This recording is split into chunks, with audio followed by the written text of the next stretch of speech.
Okay. Wow. Okay.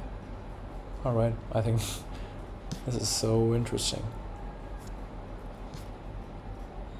We gotta make sure that we are always. Hey, thank you. Supercars Emporium. Is that Prashil? Can you hear me now? Okay. Thank you. Supercars Emporium. That must be Prashil. Alright. The encounter changed Albert's life. Maharaji gave him the name Ramdas, servant of Ram, and he returned to America transformed. 71 Ramdas published Be Here Now. Whoa. Comment deleted. Oh my god.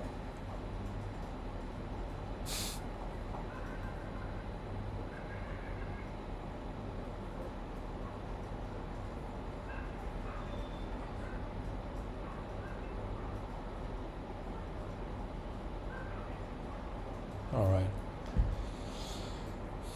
The encounter changed Albert's life. Maharaji gave him the name Ramdas, and he returned to America transformed.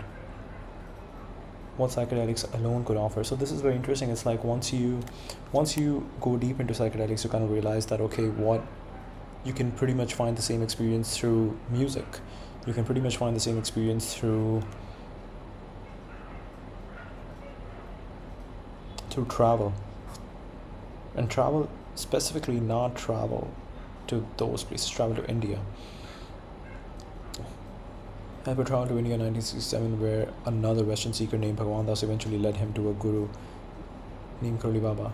The encounter changed Albert's life. Maharaji gave him the name Ramdas, servant of Ram, and he returned to America transformed. Ramdas published Be Here Now, a hand-illustrated, oversized book blending Hindu philosophy, meditation, instruction, and his own story of meeting Maharaji. It became the defining spiritual text of the American counterculture, selling millions of copies. Jobs and Kotke discover it together. In the 70s, Steve Jobs was a Reed College dropout drawn to Eastern spirituality, Zen, Buddhism, and minimalism. He and his friend Daniel Kotke, later Apple's first employee, both came across copies of Be Here Now around the same time and read it intensely. The book introduced them to Maharaji, his playful nature, his teachings on love, simplicity, devotion, and service in the small Himalayan ashram at Kanchi, where he received devotees. It was reading Be Here Now that lit the fuse.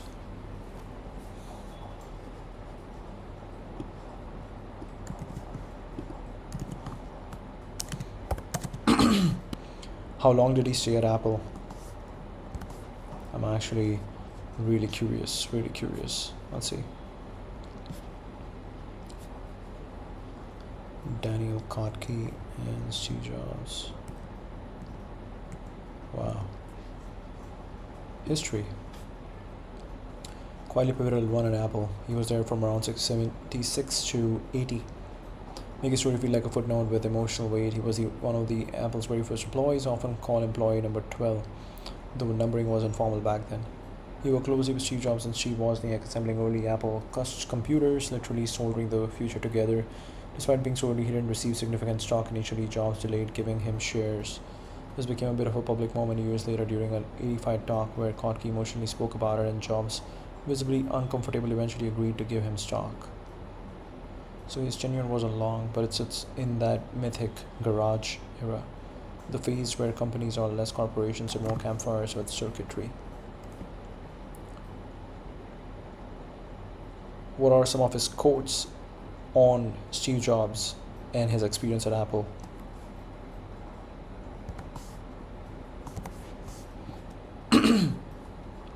Philosophically closer to that, India seeking simplicity-driven path, while Apple zoomed into hyperscale reality distortion mode.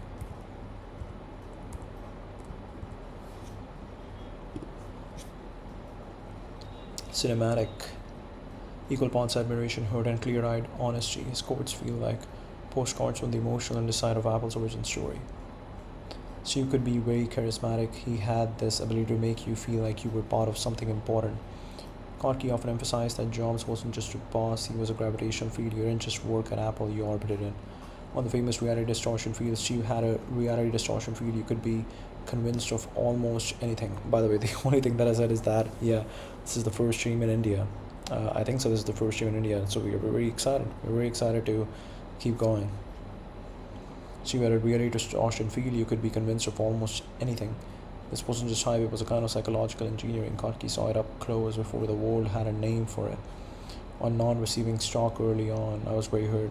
I felt like I was part of the founding team. While others became millionaires, Kotke was left out initially not due to lack of contribution, but because of Jobs' decision. Why I didn't get stock? I worked with you for years. You can almost feel the room tighten when he says this. Job deflects, hesitates, and eventually promises to make it right.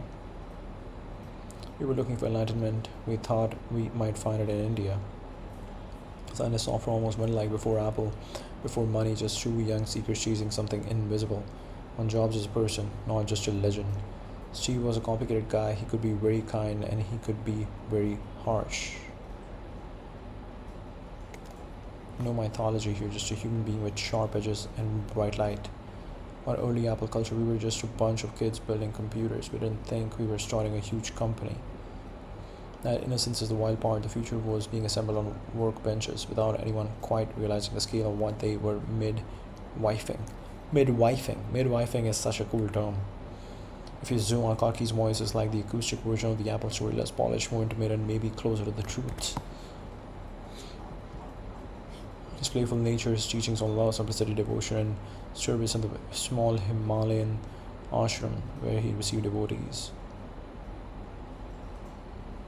Reportedly, he read deeply other devotee accounts such as Miracle of Love, before and after the journey. The cruel timing, fully grasped for leaving was that Neem Karoli Baba had already passed away months before set off in early 74. They learned the full reality only after the long trek, where they found the place largely deserted and the guru gone. Wow. So in short, Jobs never heard about Maharaji from a friend or a guru figure in person. He found him in a printed page, though Ramdas's Be Here Now, and that book was powerful enough to send a 19-year-old halfway around the world chasing a teacher he would never get to meet. This is crazy because it's like in that era, you're kind of taking this flight, you are coming all the way over here, and you don't really know what's gonna happen. This is kind of crazy. It's kind of crazy. Okay, let's see.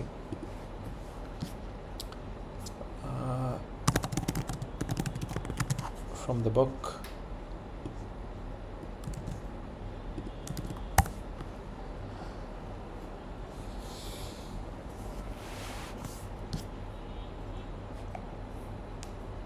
We have a very interesting camera angle today. Spiritual teachings. Part memoir, part spiritual manual, part illustrated meditation, structured in 4 sections. Hand-drawn or illustrated middle. From Bindu to Ojas, cookbook for a sacred life, with practical instructions and a recommended reading list across all of it. A handful of ideas keep returning. Presence is the whole game. The title is the teaching. The mind is almost always. The title is the teaching. The mind is almost always elsewhere, replaying the past, planning the future, narrating the moment instead of inhabiting it. Replaying the past, planning the future, narrating the moment instead of inhabiting it. Argues that liberation isn't somewhere you go, it's what's left when you stop time traveling and actually arrive in the moment you're already in. Here now is in a slogan is the entire instruction. You are not your ego. Ramdas spends much of the book unpacking how completely we identify with our roles, achievements, personality, and story. Much of the book unpacking how completely we identify with our roles, achievements, personality, and story. The somebody we think we are. His own arc from Howard Professor with antiques and sports cars. You are not your ego. Spends much of the book unpacking how completely we identify with our roles, achievements, personality, and story. The somebody we think we are. His own arc from Howard Professor with antiques and sports cars to a barefoot seeker in the Himalayas is meant to illustrate that everything you can list about yourself is costume. The real you is the awareness behind all of it. Wow. His own arc from Howard Professor with antiques and sports cars to a barefoot seeker in the Himalayas is meant to illustrate that everything you can list about yourself is costume. The real you is the awareness behind all of it. Psychedelics can show you the door, but they can keep you there. Having been one of the world's most prominent advocates of LSD as a Harvard researcher, Ram Dass writes candidly about its limits, gave him glimpses of expanded consciousness, but the states always faded. What he found in India through meditation, devotion, and a guru was a way to reach those states without chemicals and crucially to stabilize in them. Meditation, devotion, and a guru was a way to reach those states without chemicals and crucially to stabilize in them. The guru relationship is real and transformative. A large portion of the book is his account of meeting Neem Karoli Baba, who he describes as someone able to read his mind, mirror his deepest, read his mind. Oh my god. The guru relationship is real and transformative. A large portion of the book is his account of meeting. Give me the origin story of Neem Karoli Baba.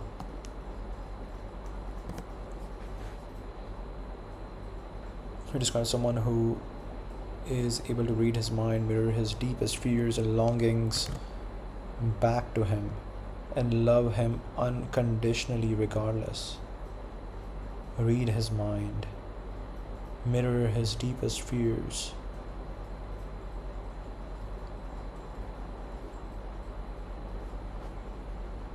Read his mind, mirror his deepest fears and longings back to him, and love him unconditionally regardless. The takeaway isn't find this exact guru.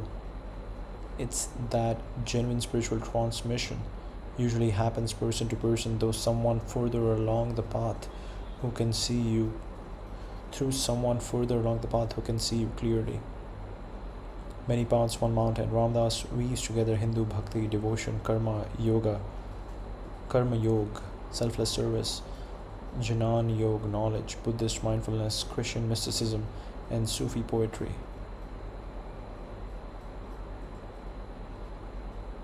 Someone able to read his mind, mirror his deepest fears and longings back to him, and love him unconditionally regardless. The takeaways and find this exact guru. It's that genuine spiritual transmission usually happens person to person through someone further along the path who can see you clearly.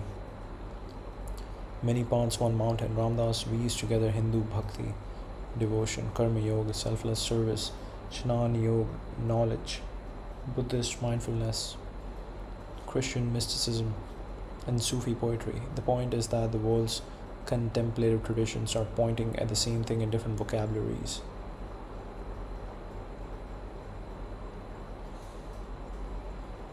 We use together Hindu bhakti, karma yoga, selfless service, Jnana yoga, selfless service, knowledge, Buddhist mindfulness, Christian mysticism,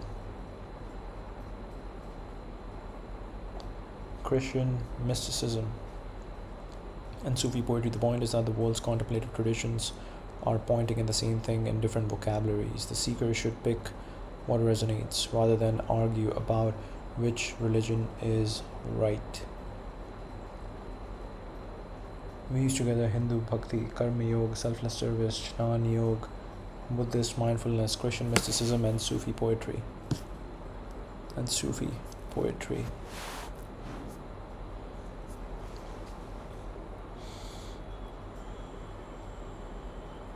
The point is that the world's contemplative traditions are pointing in the same thing in different vocabularies. The seeker should pick what resonates rather than argue about which religion is right. Service is spiritual practice. Helping others without keeping score isn't a side activity to meditation. It is meditation. Karma yoga means doing the work in front of you with full attention and no attachment to the outcome. This idea later became the explicit theme of his follow-up book, How Can I Help?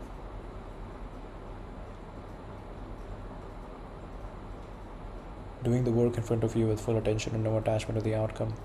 This idea later became the explicit theme of his follow-up book, How Can I Help? Simplicity over accumulation. The whole book is an argument against the assumption that more money, more knowledge, more experiences, more identity leads to fulfillment. Against the assumption that more money, more knowledge, more experiences, more experiences, more identity leads to fulfillment. Ramdas's own journey runs in the opposite direction from abundance toward stripping away. This is the thread that resonated most clearly with Steve Jobs and shaped his minimalist instincts. The whole book is an argument against the assumption that more money, more knowledge, more experiences, more identity, more money, more knowledge, more experiences, more identity leads to fulfillment. Own journey runs in the opposite direction from abundance towards stripping away.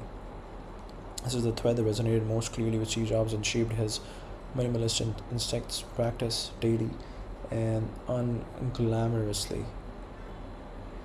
The cookbook section is deliberately practical. How to set up a meditation space, what to eat, how to use a mantra, how to relate to sex and money and family, what books to read next. Ramdas insists that spiritual life isn't about peak experiences, it's about a sustainable daily discipline that slowly rewires you. I felt foreign to a 1971 American audience. Karma, Dharma, Bhakti, Guru, Mantra. I made them feel intimate and accessible, written by someone who had been a skeptical Western academic himself. That's why it hit Jobs and an entire generation of seekers so hard. It didn't feel like a textbook on Hinduism. It felt like a friend handing you a map.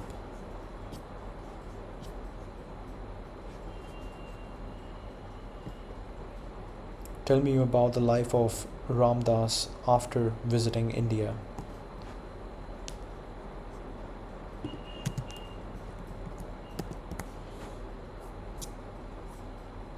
If most spiritual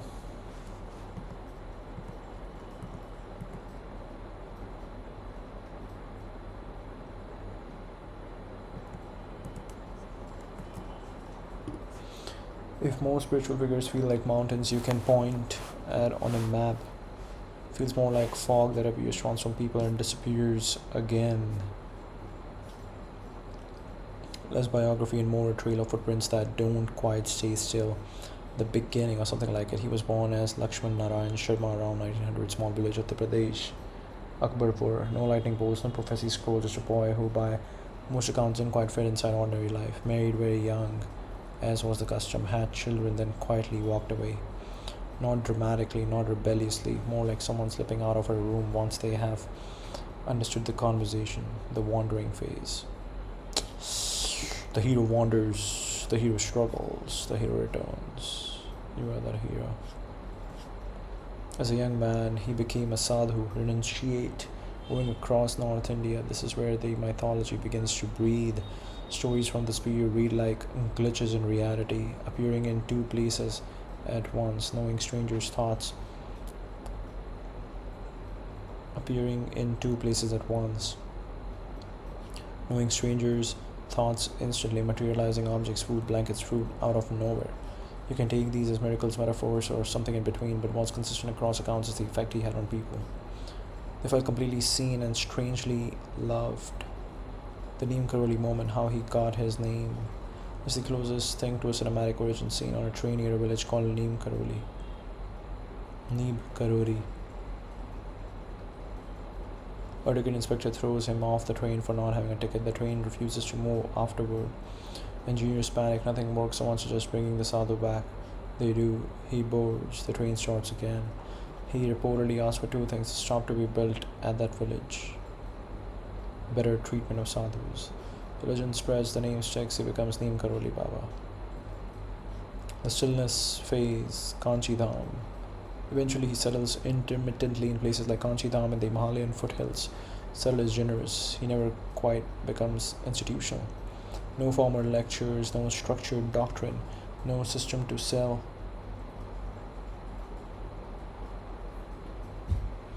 Instead, he teaches like a Zen cone wrapped in a blanket. Feed people. Remember God.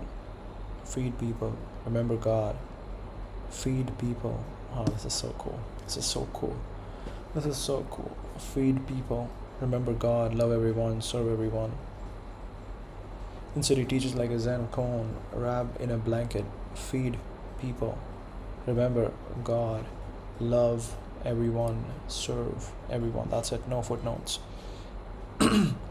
His strange genius. What made him magnetic wasn't philosophy, it was presence.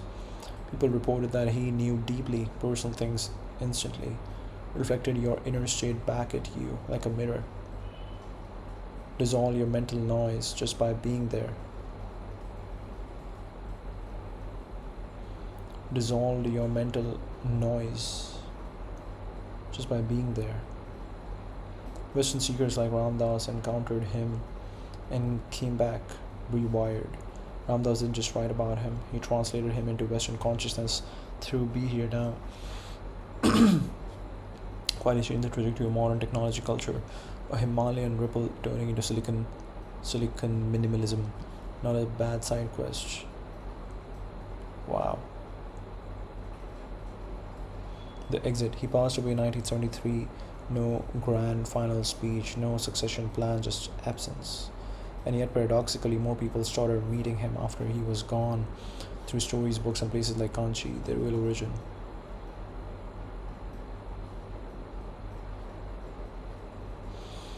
He built After Effects.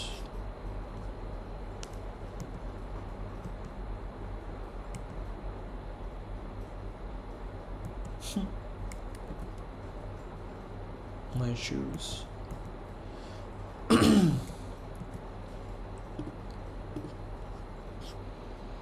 If his trip to India was the lightning strike, the rest of Ramdas's life was the long glowing thunder that followed. He didn't come back as a monk who vanished into caves, he came back as a bridge between worlds, bringing the Himalayas to Harvard minds. At a meeting named Kurli Baba in 67, he returned to the US with something rare, not just ideas but conviction. Hand-drawn, psychedelic, non-linear. Part memoir, part manual, part transmission, sold millions, but more importantly, converted seekers. Became a kind of operating system for consciousness in the 70s. Young people who didn't trust institutions suddenly had a map, quietly reached people like Steve Jobs, nudging entire industries toward simplicity and intuition. A teacher who refused to be a guru. Ramdas spent the 70s and 80s traveling, teaching, and carefully dodging becoming what people wanted him to be. He gave talks, led retreats, and explored multiple paths: bhakti, devotion, karma yoga, service, devotion, meditation, mindfulness. But his tone stayed disarmingly human. I'm not enlightened. I'm just a little less confused than I used to be. He didn't build a rigid system, more like he handed you a compass and said, "You will still have to walk." Phase 3, service becomes the center. As his path matured, something subtle shifted. Spirituality stopped being about states and became about how you show up for others. He co-founded Hanuman Foundation, spiritual plus social service projects, work around prison reform, early conversations around conscious dying. His follow-up teachings distilled into a simple axis: love people, serve people, remember. Love people, serve people, remember God. Almost annoyingly simple, but like a love people, serve people, remember. Suspiciously simple, almost annoyingly simple, but like a well-designed product. The depth is hidden in the simplicity. The stroke that rewired everything. In 97, he had a massive stroke, lost ability to speak fluently, partial paralysis, lost ability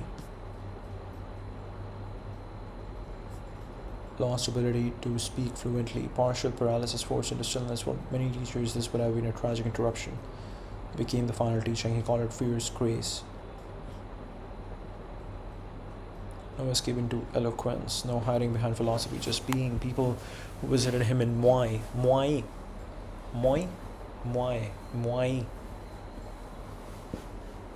often said the silence around him felt louder than his old lectures.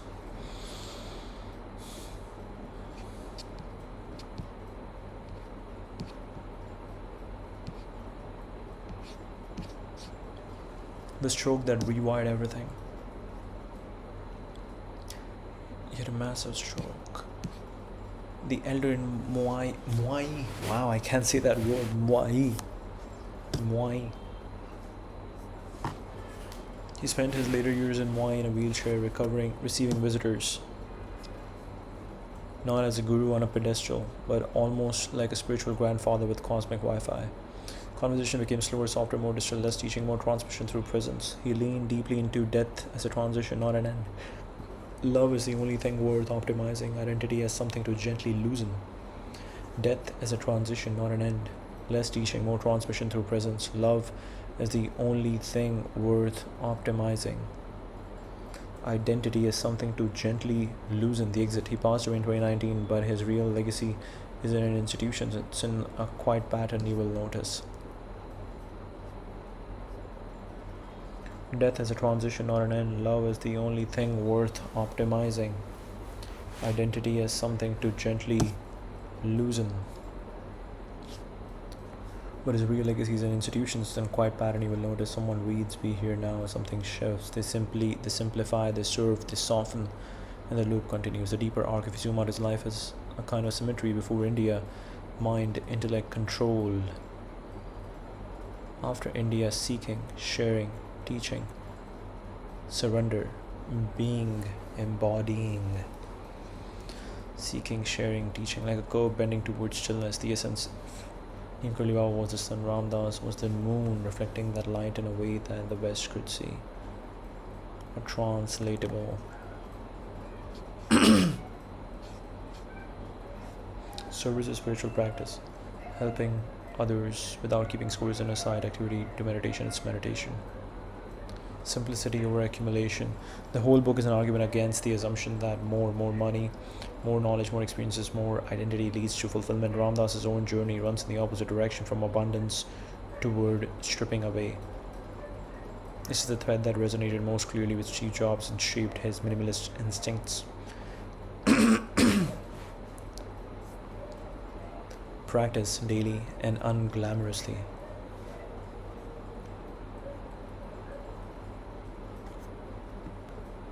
Give me more ideas from the book. It's very interesting. It will be like, why are you asking for more? That's the point. You are not supposed to be asking for more knowledge, more experiences, more identity, more money. That's not it. Dense with smaller ideas, observations, and instructions that have shaped how generations of readers think about their inner lives, sampling on the mind and thought. The mind is described as a useful tool that has overstepped its job. It was meant to serve awareness, but instead it now runs the show, generating an endless commentary that we mistake for us. Ramdas returns often to the image of thoughts as clouds passing through the sky of awareness. You are the sky, not the weather. Watching thoughts without grabbing onto them is the beginning of meditation, and most of the practice is just noticing how often you have been swept away and gently returning. On suffering is not punishment or accident, it's information. It's the friction between how things are and how the ego insists they should be. When you stop fighting what's happening, suffering loosens its grip. He doesn't promise that pain disappears. He promises that the layer of resistance wrapped around the pain, which is often the worst part, can dissolve. Suffering in Ramdas's framing is not punishment or accident, it's information. It's the friction between how things are and how the ego insists they should be. When you stop fighting what's happening, suffering loosens its grip. He doesn't promise that pain disappears.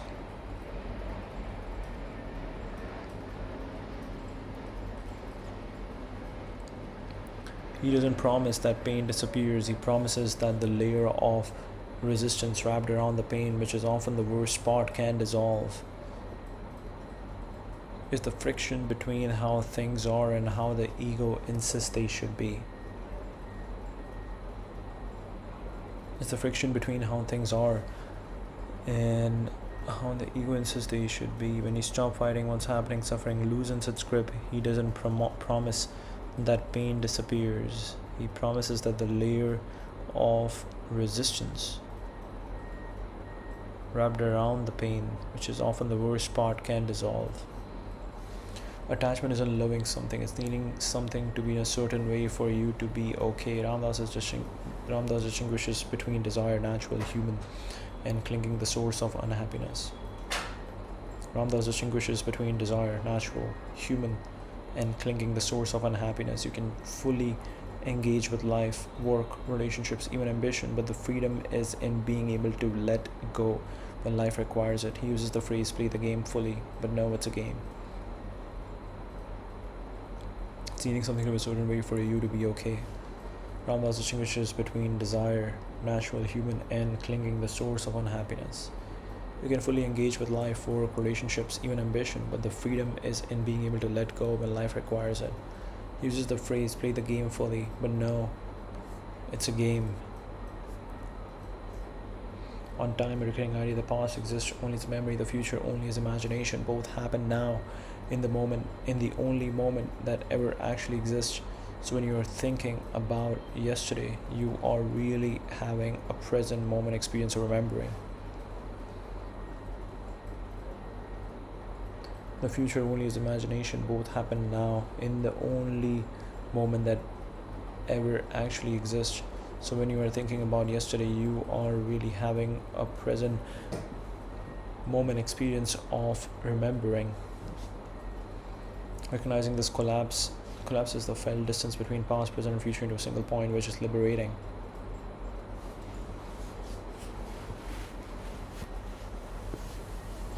You happen now. The past exists only as memory, the future only as imagination. Both happen now, in the only moment that ever actually exists. So when you are thinking about yesterday, you are really having a present moment experience of remembering. Recognizing this collapse of the file distance into past, present, and future into a single point, which is liberating because you stop waiting for life to start. On roles and somebody training. From childhood, we are trained to be somebody. Good student, successful professional, a caring partner. Ramdas calls us somebody training.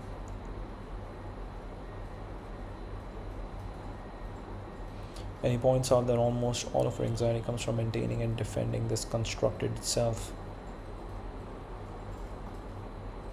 The spiritual path is, in some sense, nobody training, gradually loosening identification with the roles without necessarily abandoning them.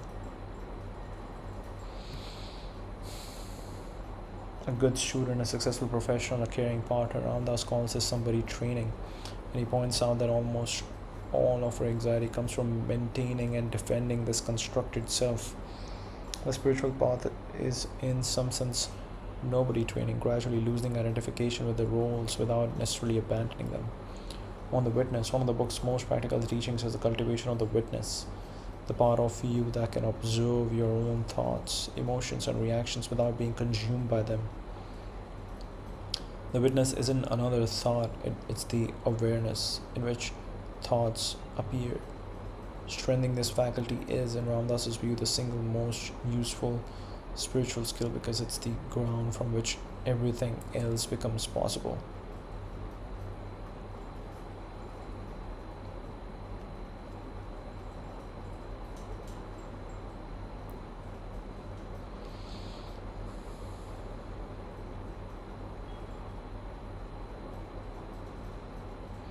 It's the ground from which everything else becomes possible. Witness of your own thought. Tell me more about the idea of witness of your own thoughts. Word or phrase repeated silently to give the mind something to hold on to besides its actual usual chatter. Less as religious incantation, more as a practical tool like a handhold on a cliff face. Maharaji gave him Ram as a mantra. Repetition over months and years gradually changed the texture of his inner life. The specific word matters less than the consistency. Ram, Ram, Ram, Ram, Ram, Ram, Ram, Ram, Ram, Ram, Ram, Ram, Ram, Ram, Ram, Ram. The cookbook section is the matter of fact about embodied life. He recommends a sattvic, simple vegetarian diet, not as a moral rule, but because what it affects the clarity of your awareness. He's similarly grounded about sex, neither is shameful nor sacred by default, pointing out that whatever you do with intense attention and presence becomes spiritual practice.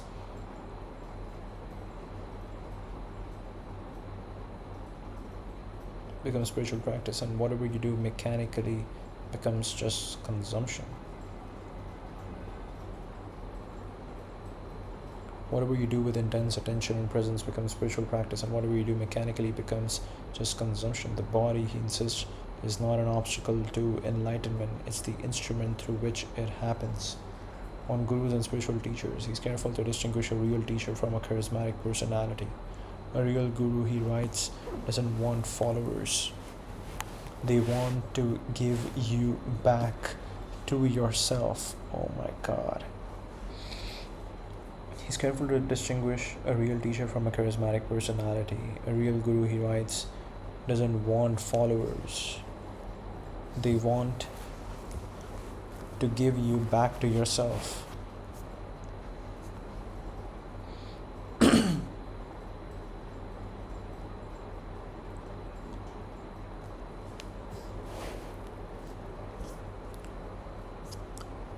He's careful to distinguish a real teacher from a charismatic personality. A real guru, he writes, doesn't want followers. They want to give you back to yourself.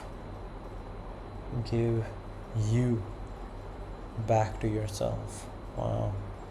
The test isn't whether someone seems impressive or claims powers, it's whether being around them makes you freer.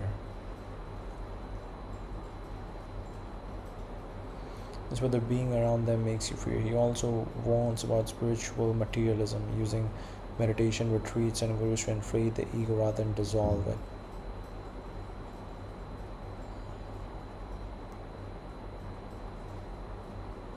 Being around them makes you freer. He also warns about spiritual materialism, using meditation, retreats, and gurus to inflate the ego rather than dissolve it. On death, death runs quietly through the book as a teacher.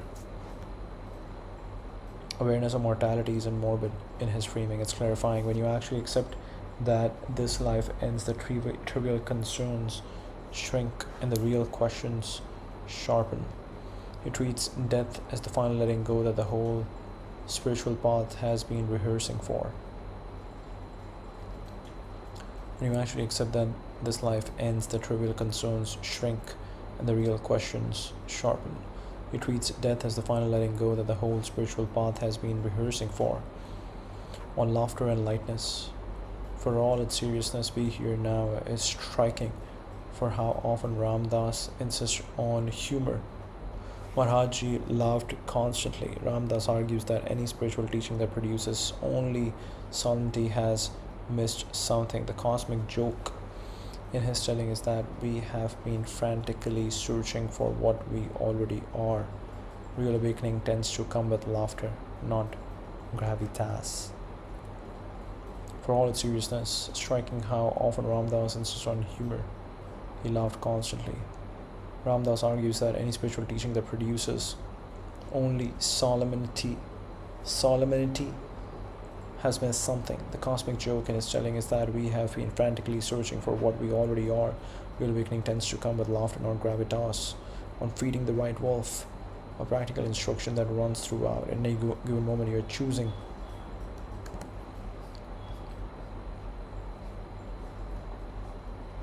through your attention what to strengthen in yourself. Whatever you focus on grows. Anger feeds anger. Compassion feeds compassion. Practice in the end is the cumulative discipline of choosing where to point awareness again and again, knowing that those small choices are quietly shaping who you become. On the journey itself, maybe the deepest undercurrent, there is no final destination where you arrive enlightened and the work is done. The journey is the destination. Every moment is both the path and the goal. This is why the title is Be Here Now and not Get There Eventually. The entire teaching is that you're already standing on the only ground there is. If you find these ideas interesting, the book is worth reading directly. So many good ideas. Feeding the right wolf.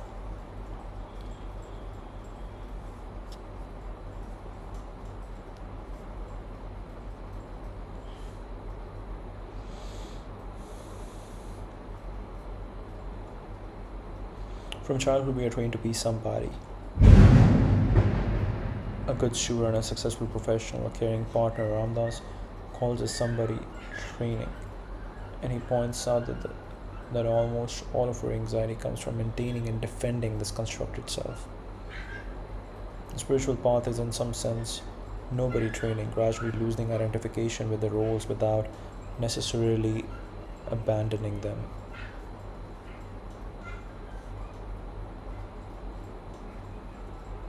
on suffering. Suffering in Ramdas's framing is not punishment or accident, it's information. It's the friction between how things are and how the ego insists they should be. When you stop fighting what's happening, suffering loosens its grip. He doesn't promise that pain disappears. He promises that the layer of resistance wrapped around the pain, which is often the worst part, can dissolve. The mind is described as a useful tool that has overstepped its job. It was meant to serve awareness, but instead it now runs the show, generating an endless commentary that we mistake for us. Ramdas returns often to the image of thoughts as clouds passing through the sky of awareness. You are the sky, not the weather. Watching thoughts without grabbing onto them is the beginning of meditation. Most of the practice is just noticing how often you have been swept away and gently returning.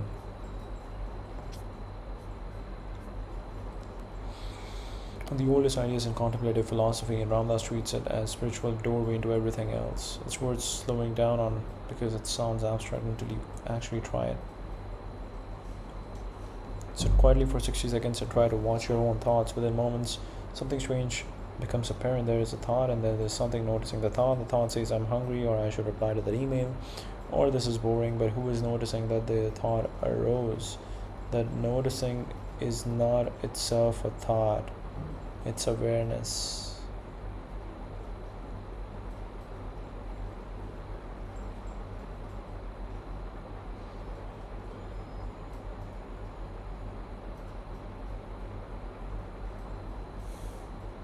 I'm hungry, or I should reply to that email, or this is boring. But who is noticing that the thought arose? That noticing is not itself a thought, it's awareness, quieter, prior, and oddly steady while thoughts come and go. The noticing capacity is what the contemplative traditions call the witness. In Sanskrit, it's sakshi. In Buddhist language, it's closer to bare awareness or knowing.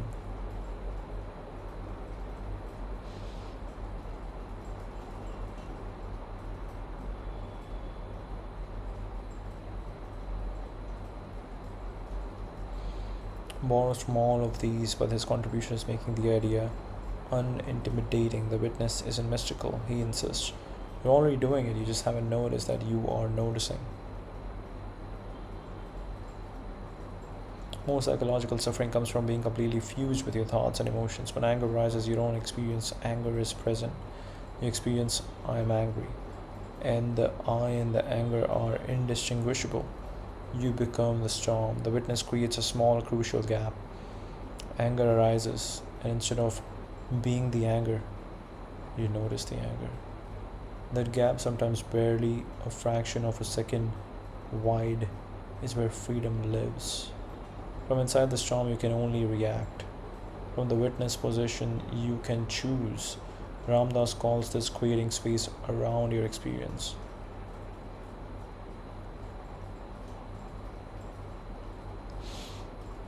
Viktor Frankl, coming from a completely different tradition, said something similar between stimulus and response. And there's a space, and in that space lies our freedom.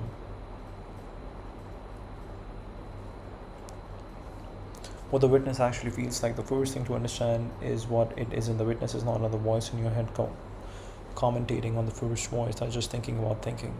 It's just still thought. Find yourself with an inner narrator saying, I notice I'm angry now. The narrator is yet another thought, not the witness.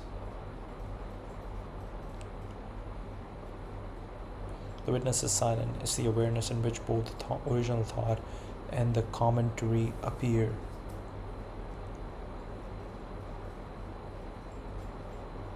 Of a movie screen, the screen doesn't comment on the film, it just lets the film appear on it.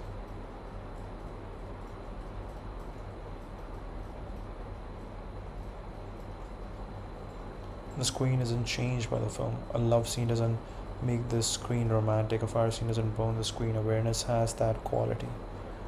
Whatever passes through it leaves no mark on it.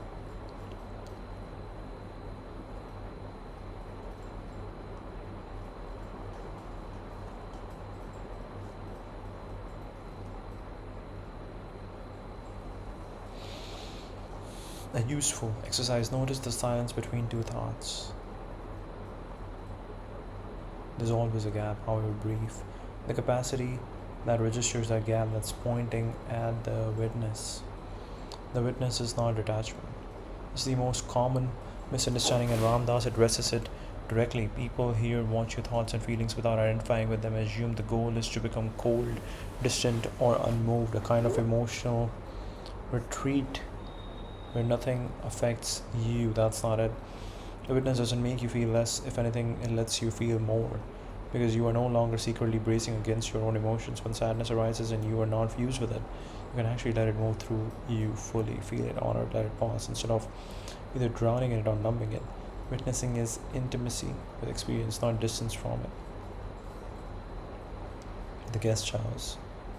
Every emotion, even the difficult ones of the guests passing through, you greet them, you let them in, and you don't try to make them stay or leave on your schedule. The witness is the host of the guest house, not its prisoner. Ram Dass says practical about this. The witness is strengthened mainly through meditation, and meditation in his framing is almost laughably simple.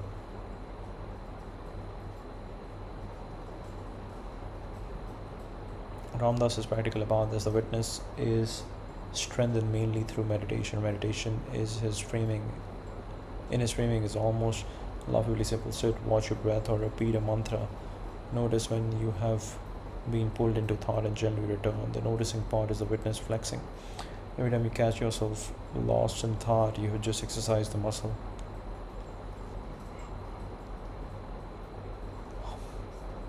He emphasizes that the goal is not to stop thinking. It's a misunderstanding of meditation that frustrates beginners. Thoughts will keep arising as long as you are alive. The goal is to change your relationship to thoughts so that they pass through awareness rather than hijack it.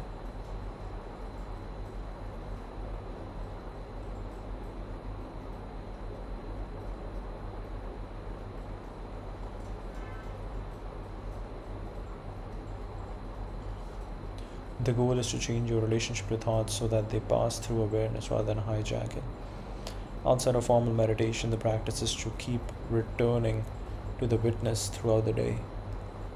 Standing in line at the grocery store, notice what your mind is doing. Stuck in traffic, notice the irritation arising rather than becoming it. Difficult conversation with a family member, notice the defensive thoughts forming. Each of these is a small rep.